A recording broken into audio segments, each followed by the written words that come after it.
We've got phones out for this one. Hell yeah.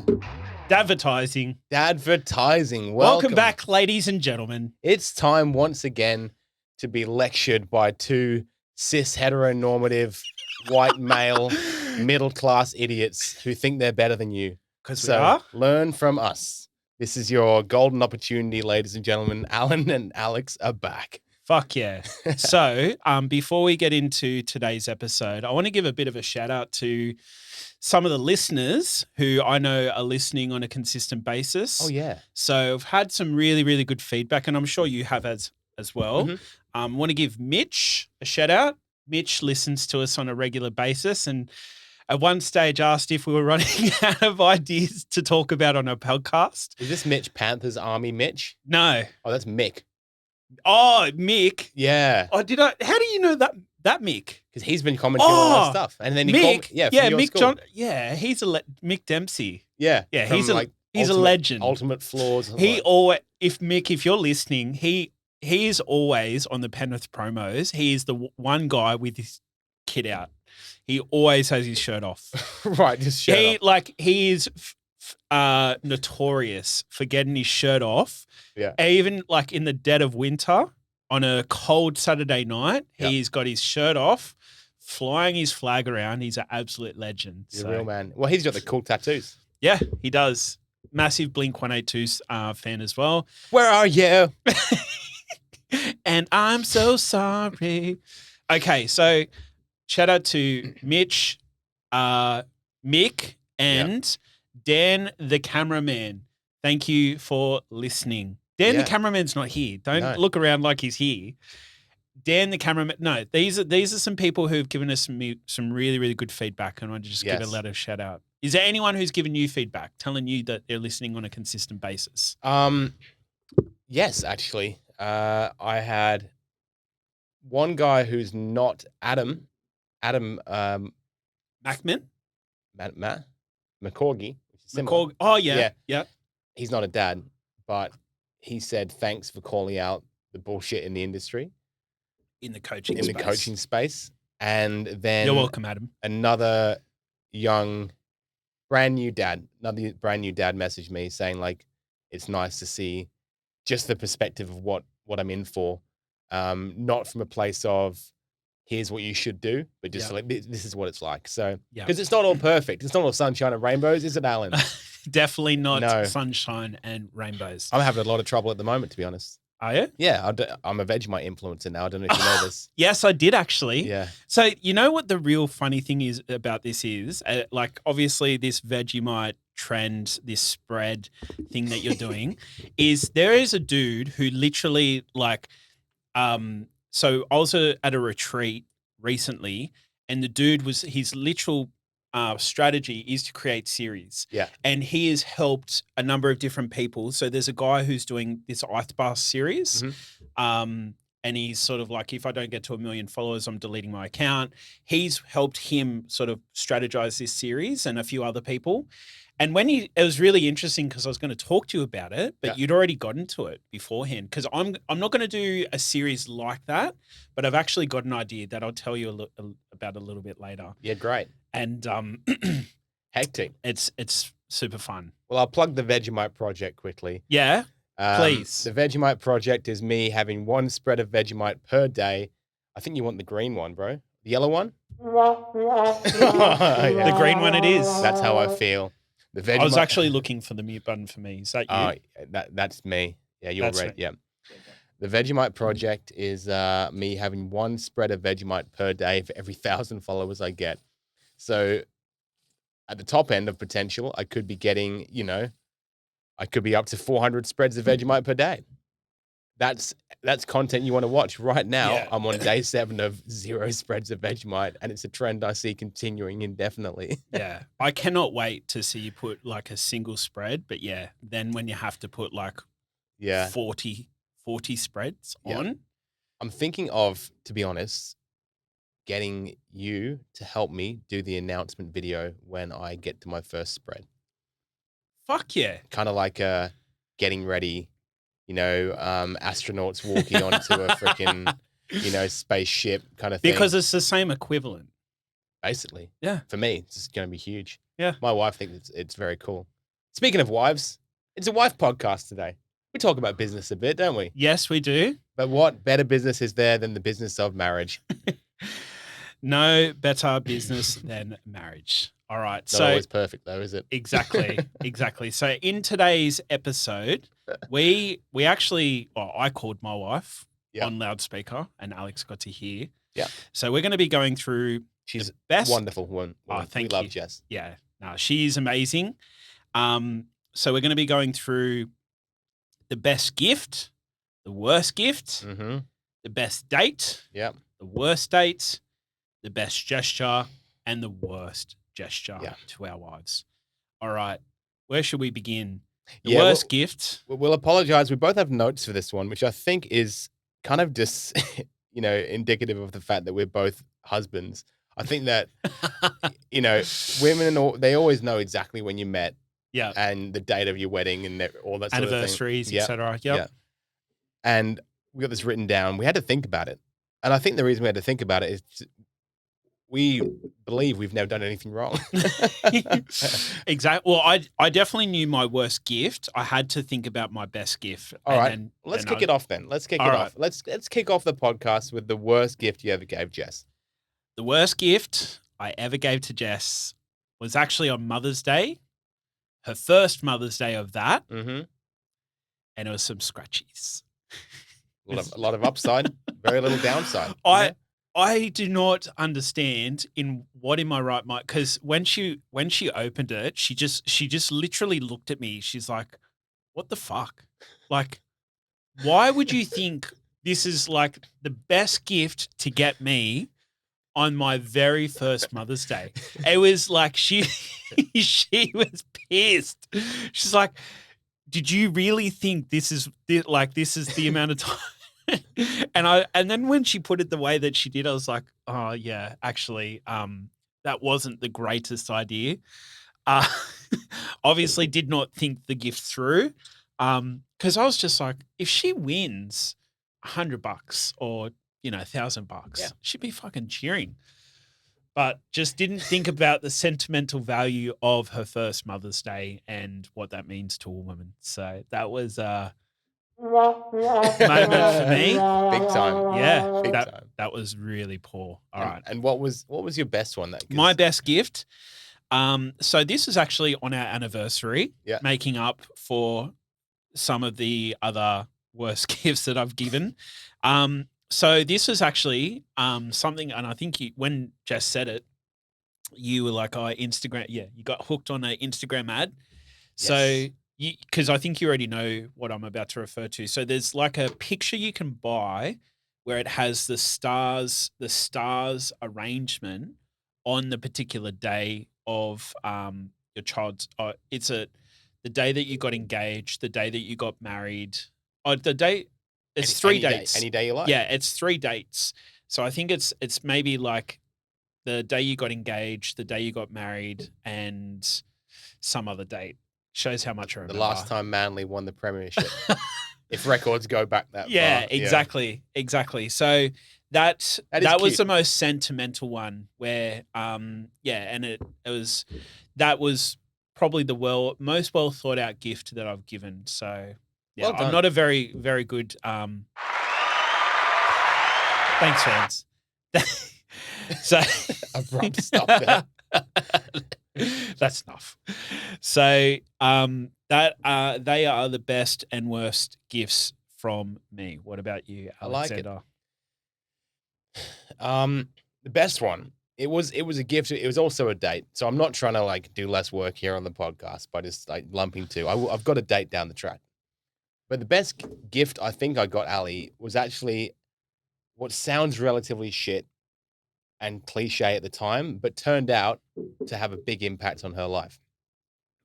I bought Ali tickets to go on a guided kind of horse riding tour through the Glenworth Valley. You know what Glenworth Valley is? Yeah, on the sunny coast. Beautiful, landscape. There's a picnic at the end of it.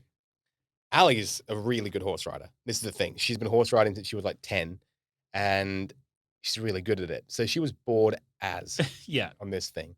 But before that, she hadn't done any real regular horse riding for 3 years. She got out of it for like uni, and it got her back into it. And then from there, it kind of rekindled her love of horses, and it was kind of a thing that I could go along and watch her and like form a relationship with the horses that she was with. And it kind of relit a spark in Ali, which I think, the most meaningful gift I've given her was that one, because it turned into a big change, which was good. Well done. Yeah. That's awesome. Yeah. I didn't know it was going to be that good, but it actually had a good sort of snowball effect on her life. Yeah. So that was a good one. And then when it comes to worst gifts, there's been a lot of little dodgy ones, like Christmas this year, for example. I ordered her a nice necklace on the internet, got there on like the 28th. So on the 24th. Oh, yes. Yeah, I went out and I was like, she doesn't have any headphones. I bought her some like Bluetooth headphones. Yeah. And now I just use them every day. I don't think she's ever used them.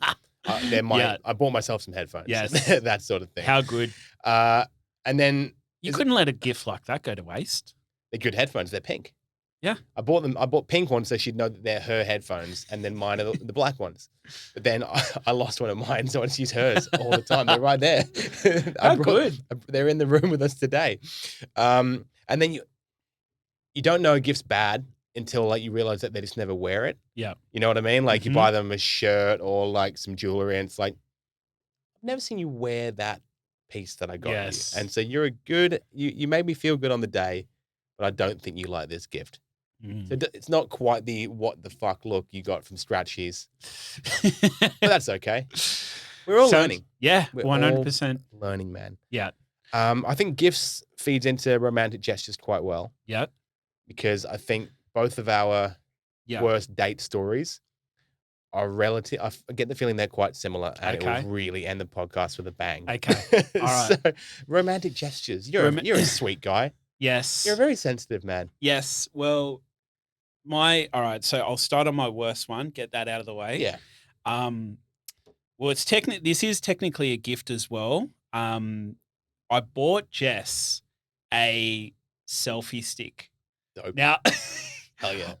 This was when selfie sticks were like the new thing. This was 2023. Yeah.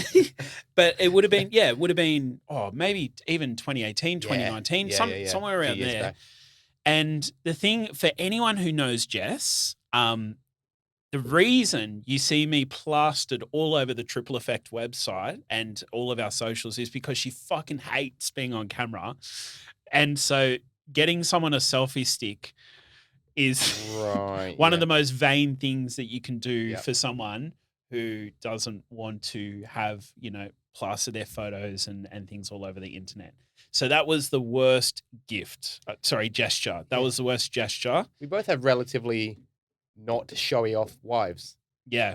I think Ali has posted on Instagram once in the last 3 years, that sort of thing. Never takes a photo of anything. Jess mostly takes photos of the kids and places that we are and things like that. So Ali too. Yeah. There you go. I mean, there you go. Come on, we got to be out there. You can't deny the world of the faces in this room. Exactly. Exactly. They need it.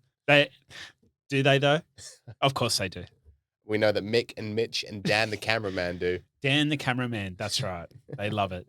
All right. The best one is when Jess used to work at Napoleon, the makeup company, in head office in Parramatta. Yeah. And one time I mailed her 3 strawberry Freddos with a love note, like a handwritten love note. And that was the best, by far, well thought out gesture I have ever done. That is nice. Yeah. It's not grandiose. It's not over the top. Yeah. Some bullshit rom-com. It's, $1,000 bouquet of flowers. I think, you know what? I actually this is the thing. I know Jess loves flowers, but the thing is you don't buy it on Valentine's Day. You don't buy it when everyone else is fucking buying it. Because it's just that's the day you would remember. You do it and you try not to do it when shit hits the fan either. You do it at a time where it's just unexpected. Yeah, unexpected. Yeah. Yeah. Because that way, keep her on her toes. That's the key to good romance. Yeah. Surprise her. Yeah. Yeah, make her feel bad. Yep. Yeah. Remind her of how well she's loved and how much she means to you. And so, yeah, that is the best gesture. That There you does go. remind me of another one. Yes. Not to show you up, because I've got two now. Yeah, yeah. But one of them, it was the same sort of thing. I mailed something to Ali's work, right? And it was probably a balloon, something like that. Yeah. But you know how they give you like a space to write a card? Yeah. Like the website lets you do it. And I wrote the lyrics to Dem Jeans by Chingy. Don't know if you remember that song.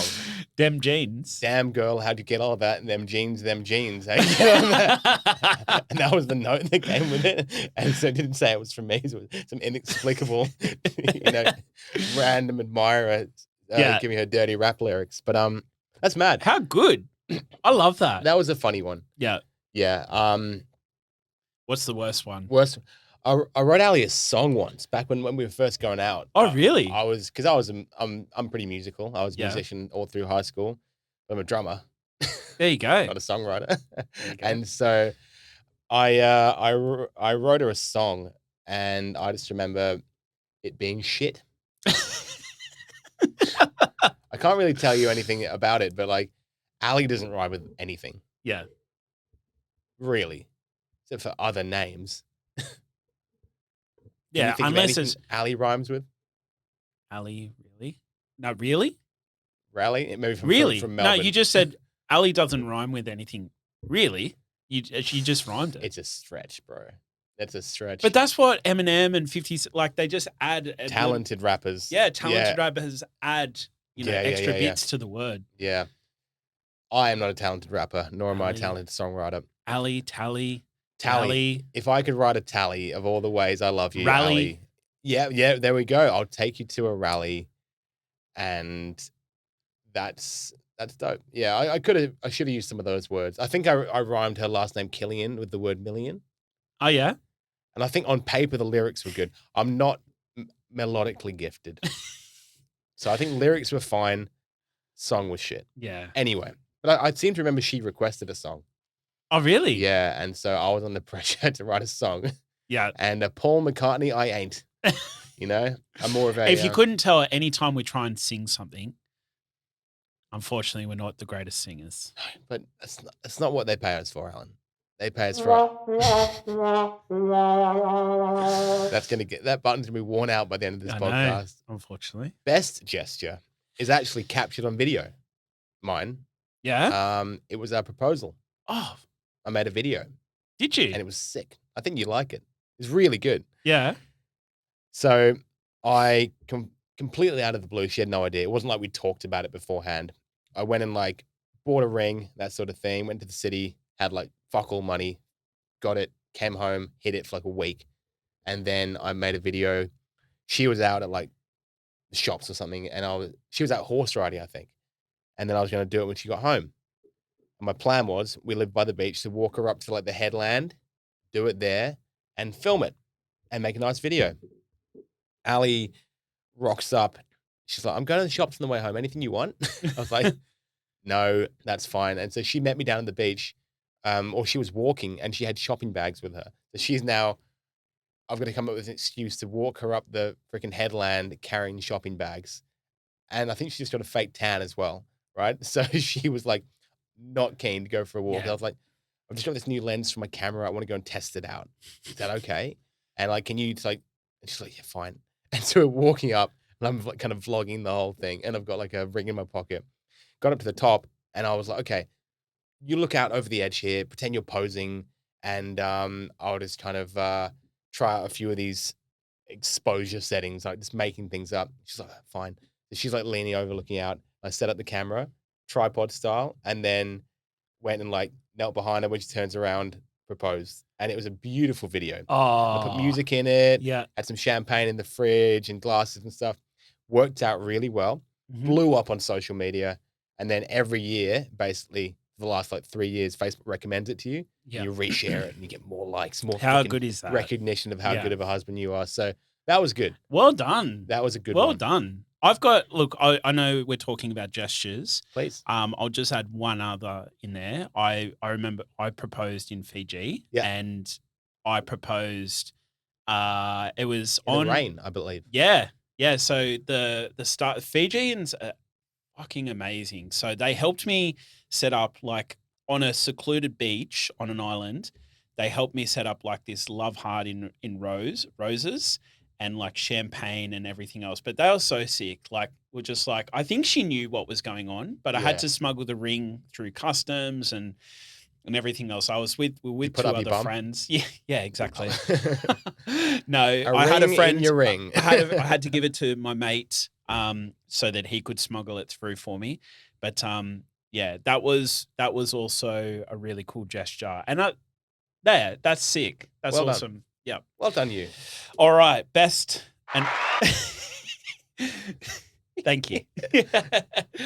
All right, so best date, worst date. Let's start on the worst date. Okay, All right. I'll go first. go ahead. Worst date was so this is when I was still working for a big bank. Which bank? Exactly. And as part of I invited Jess along to come, like we're just hanging out with some friends and I was like, "Oh, just come along." And me and my buddy got absolutely shit face, like so drunk on red wine as well, of all things. I don't typically yeah. drink red wine, but like, yeah, we got really, really drunk to the degree that at the Korean barbecue, I invited Jess along basically to drive us home. Yeah. Good. Because anyway, the long and short of it is I got so drunk that at the Korean barbecue, because you've got to cook your own food, we had chicken and I've chucked it on the plate. I've gone shh, shh, and then started chowing down. Yeah. And so I've obviously gotten sick from eating raw chicken and then like spent the entire way home. I think there was at least 3 or 4 times having to stop, vomit, and just like it was just Interesting. stupid idea. That's it, because you must have had a lot of red wine as well. Because I know about salmonella, Yeah. and you probably weren't experiencing salmonella just yet. Oh, it's the following day? Yeah. Okay. Well, so it's probably it's not within the hour, you know. Okay. So you just drank a lot of red Yeah, wine, ate there a you lot go. of meat, There you go. overdid it. Whatever it is, that's very funny. That you got so drunk you're sitting eating Yeah, chicken poor medium Jess. rare. Poor Jess. I thought this might be a really cool idea to bring her along. No, Jess regrets being there 100%. and vomiting in her car as well. The little in the car. Holden Astra that she had at the time. Oh no. Yeah, her parents. I don't know if her parents. Nothing gets that smell out of a car. Yeah. Anyway, that was the worst date. Best date was, and this is a high recommendation for anyone in and around Sydney, or even in the New South Wales area, is there's a place in Wollongong. If you ever head down to Wollongong, there's a place called Lagoon Seafood Restaurant. Mm-hmm. Best seafood we've ever had. Yeah. There is a big seafood platter for 2. It has absolutely everything from lobster, the Balmain bugs, everything seafood. Yeah. Right? Everything. It's incredible. And that it's a little bit more of a fancier restaurant as well. But yeah, we always go back to Wollongong for that place. And that's it is the best date. And we've only ever, I think there was one time we went during COVID and it was probably a 7 out of 10, but every other time it's been a 10 out of 10. Yeah. Yeah. As a dad, as a parent, do you like going for lunch dates with Jess or dinner dates? Good question. I prefer dinner dates, and typically because that way we've got someone looking after the kids. Yeah. Or even when we go down to Wollongong, we typically stay down there for the night, so the kids are staying somewhere. Mm-hmm. So yeah. Yeah. Yeah. I adore a lunch date. Yeah. I think there's something about, you don't drink anymore, but there's something about just getting like buzzed during the day with your wife. It's just so much fun. Yeah. then you got to go home and put 2 kids to bed. Yeah. And that's rough. Yeah. When they're 6 and 9, like your kids, or Yeah, 6 and 8, a little easier. Yeah. Our bedtime routine takes for fucking Yeah. ever at the Yeah. moment, so we can't do that anymore. So Yeah. dinner dates right now for shizzle. Yeah. Beautiful. Yeah, dope.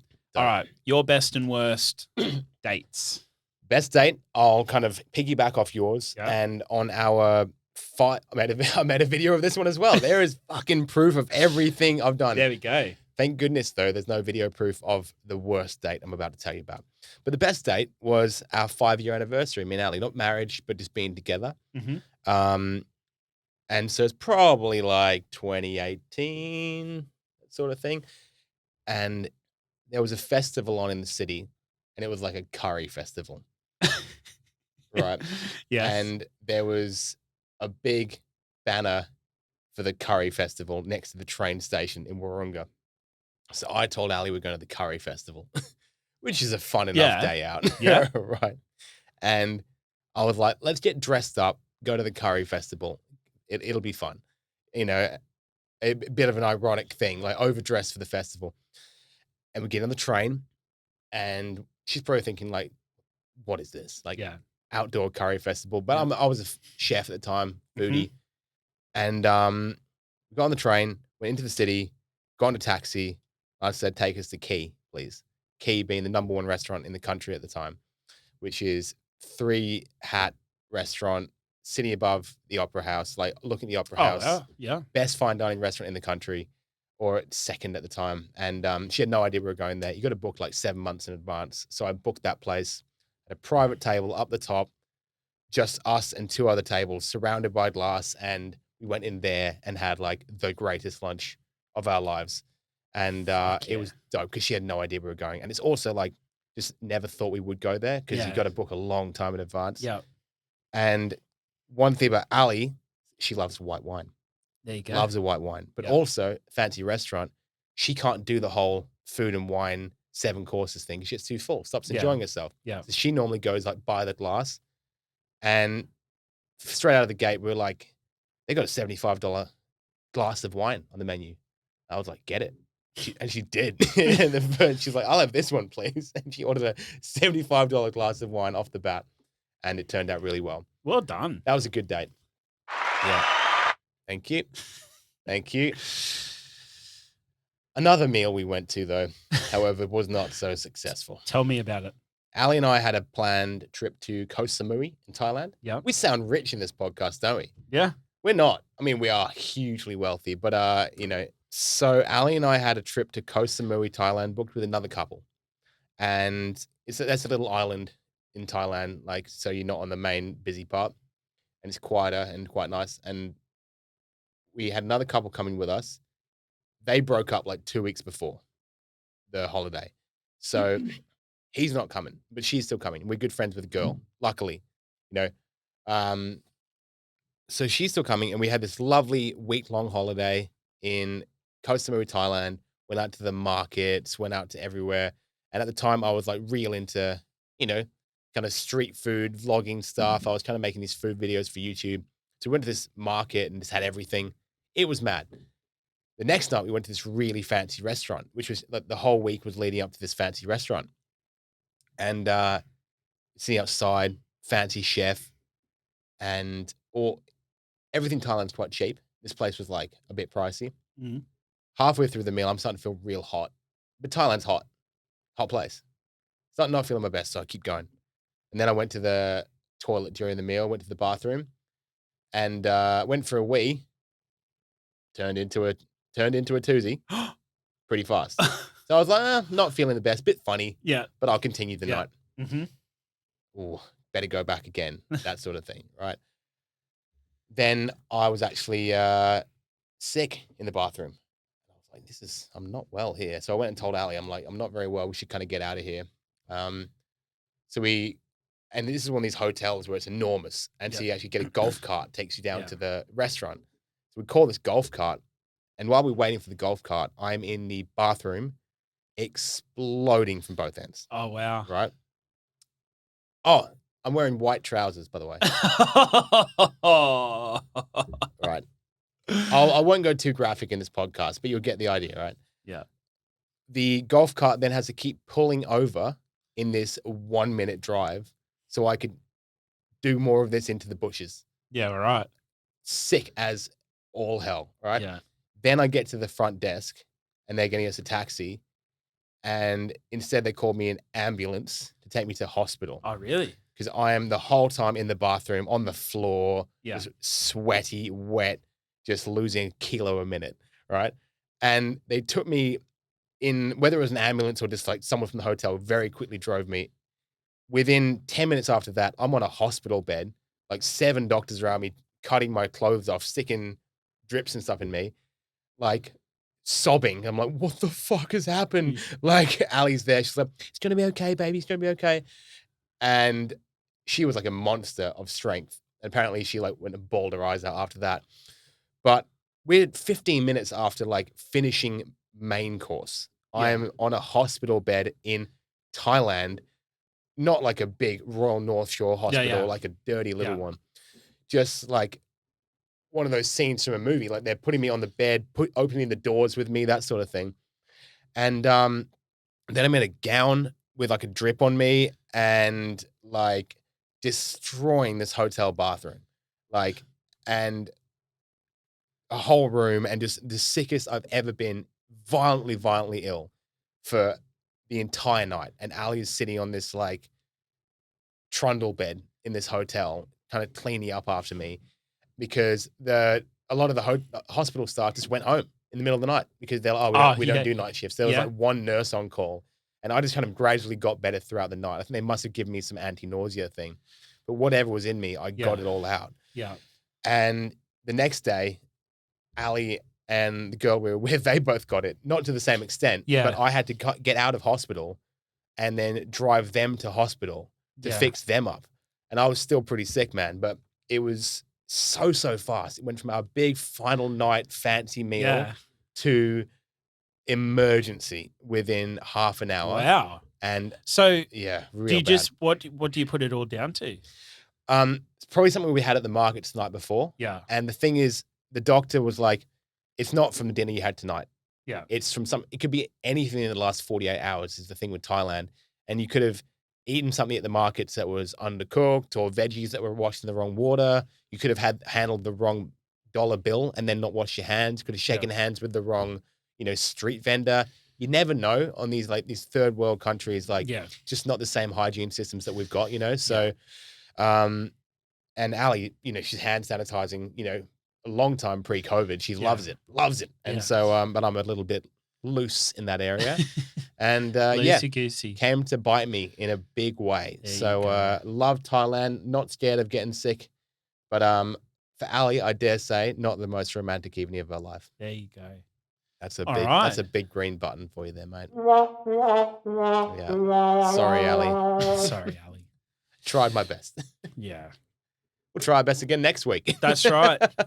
This has been a great little episode. I think for anyone who, like some of the people who are listening are already dads and things like that, but I think one of your proudest moments will be obviously the day you propose. Yeah. And the day that, come up with something creative and everything else. And hopefully you've gotten some inspiration on things to do and things not to do. Yeah. Through today's episode. So hopefully you've learned something. Make sure you tune in next week for some more goodness. What are we talking about next week, Alex? Well, we're going to do the best and worst business edition.